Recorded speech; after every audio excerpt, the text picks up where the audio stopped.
One thing that I wanted to show you on the last video that I didn't remember to, was how entering those bills and those transactions affected our financial statements.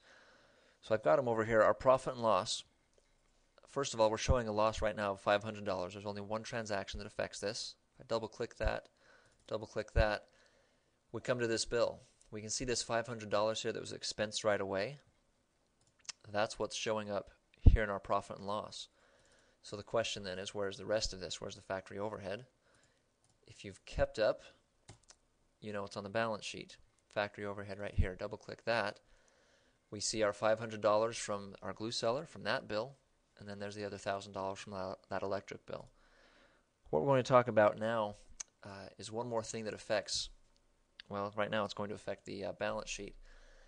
And it's a purchase order. We've been through this before, but there's a little bit different thing in this one that I wanted to show you. If you remember, in fact, let's go first to our item lists. If you remember, when we created this item, this door that's on our sales order, we know that it takes 80 board feet of knotty alder, of work in process knotty alder, and it takes one doorknob set to complete it.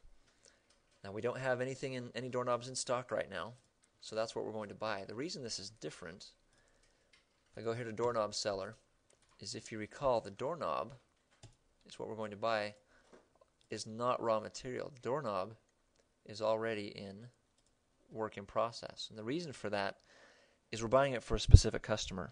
There's no reason to buy it, to put it into the raw material account, just so we can move it over to the work in process account.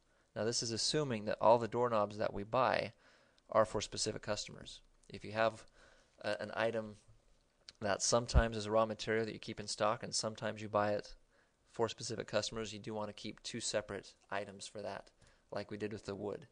But in this case, I'm saying we only ever purchase it when it's for a specific customer. That's why it's in work in process. Now, we know we need 30 for our customer, and this is where we want to make sure that we have a customer in here. It's job number 2 for our door buyer customer. And we put the customer in there, hit save and close. Again, we're going to receive that inventory from the doorknob seller. It'll ask me if I want to use an existing purchase order. I say yes. In this case, it's the only one that's open. Everything just flows over from your purchase order. It's all the same. Hit save and close. Now let's go back to our financial statements. Profit and loss doesn't change because it's everything that we've purchased so far has just gone into inventory. When we look at our balance sheet, now we're going to see a change in work in process. It's from that bill that we received from our doorknob seller.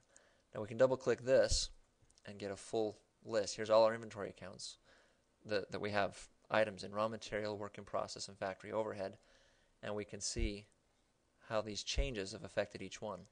On the next video, we're going to go into the finished goods account, and actually no, the next video we're going to still work in process, and then we'll go into finished goods, and we'll be able to see all 4 accounts here in one place.